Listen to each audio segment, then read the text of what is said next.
जय श्री कृष्ण। राधे राधे दोस्तों। पौराणिक कथा के अनुसार एक बार की बात है, किसी नगर में एक राजा ने एक मंदिर बनवाया जिसमें श्री कृष्ण की एक मूर्ति भी रखवाई, लेकिन उसकी कभी पूजा नहीं की। पूजा करने के लिए मंदिर में एक पुजारी को रखा गया। पुजारी नियमित कन्हैया जी को नहलाता और बड़ी ही श्रद्धा भाव से उनकी पूजा अर्चना करता। राजा की रोज कान्हा जी के लिए एक फूलों की माला भेज देता था और जब वह दर्शन करने आता तो पुजारी उस माला को उतारकर राजा को पहना देता था। ऐसा करते करते पुजारी की भी उम्र बीत चुकी थी। एक दिन किसी वजह से राजा नहीं आ सका तो उसने एक सेवक के हाथ मंदिर में माला पहुंचा दी और कहलवा दिया कि आज वह नहीं आएंगे, इसलिए पुजारी उनका इंतज़ार ना करे। इतना कहकर सेवक चला गया। पुजारी ने हमेशा की तरह कन्हैया को माला पहना दी, लेकिन जब शाम हुई तो पुजारी ये सोचने लगा, माला उतारकर किसे पहनाई जाए।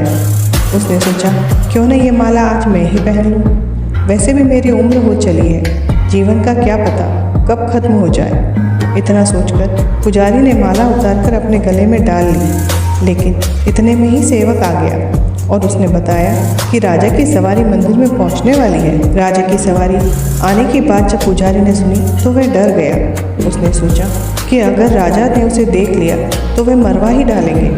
आनंद फानंद में पुजारी ने माला उतारकर वापस कन्हैया को पहना दी। जैसे ही राजा अंदर आए तो हमेशा की तरह पुजारी ने माला कान्हा जी के गले से उतारकर राजा जी को पहना दी, लेकिन माला पर लगा सफ़ेद बाल देखकर राजा समझ गया कि पुजारी ने ये माला स्वयं ही पहनी थी। बस फिर क्या था, राजा क्रोधित हो उठे और उन्होंने गुस्से में पुजारी से पूछा, माला पर सफ़ेद बाल कहाँ से आया। तब राजा की बात सुनकर पुजारी डर गया और बोल पड़ा, ये तो कन्हैया जी का है। अब तो राजा और भी क्रोधित हो गए और बोले, कान्हा तो भगवान है, उनके बाल सफ़ेद कैसे हो सकते हैं। इसलिए राजा ने फरमान सुना डाला कि कल श्रृंगार के समय राजा खुद आएंगे और देखेंगे सच में कि कान्हा का ये सफ़ेद बाल है या पुजारी झूठ बोल रहा है। उन्होंने कहा कि अगर पुजारी जी झूठ बोले हैं तो उन्हें फांसी की सज़ा दी जाएगी। राजा का फरमान सुनकर पुजारी का बुरा हाल हो गया। उसने सोचा, अब क्या करें, कहाँ जाए। अब तो उसका मरना तय है। वह रोते रोते वह भगवान के शरण में पहुंचा और उनसे कहा कि हे केशव, मुझसे झूठ बोलने का अपराध तो हुआ है, लेकिन हो सके तो मुझे क्षमा कर दें और राजा से रक्षा करें। पुजारी ने कहा कि हे माधव, आपकी सेवा करते करते मैं वृद्ध हो चुका हूँ, अब आप मुझे माफ़ कर दीजिए, ऐसी गलती दोबारा नहीं होगी। यही कहते कहते पुजारी को न जाने कब आँख लग गई और उसकी आँख तब खुली जब सुबह हो चुकी थी।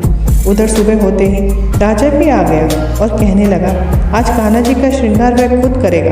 ऐसा कहकर जैसे ही राजा ने मुकुट उतारा तो देखा श्री कृष्ण के तो सारे बाल सफ़ेद हैं, लेकिन राजा को फिर भी यकीन नहीं हुआ। उसे लगा कि फांसी के डर से पुजारी ने बालों का रंग दिया है। राजा ने सोचा कि क्यों न कन्हैया जी का एक बाल तोड़कर देखा जाए। इसके बाद राजा ने कान्हा जी का एक बाल तोड़ लिया। जैसे ही बाल टूटा, कन्हैया के सिर से खून की धारा बह निकली। ये देखकर राजा भगवान के चरणों में गिर पड़ा और माफ़ी मांगने लगा। तभी श्री कृष्ण की मूर्ति से आवाज़ आई, हे राजा, तुमने मुझे केवल मूर्ति ही समझा, इसलिए आज मैं तुम्हारे लिए केवल मूर्ति हूँ। लेकिन पुजारी ने सच्चे मन और पूरी श्रद्धा से मेरी भक्ति की है, इसीलिए उसकी अनन्य भक्ति को देखकर मुझे अपने बाल सफ़ेद करने पड़े।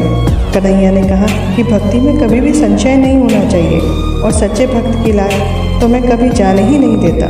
जय श्री कृष्ण। राधे राधे दोस्तों। ऐसे और वीडियो देखने के लिए हमारे चैनल को सब्सक्राइब करें।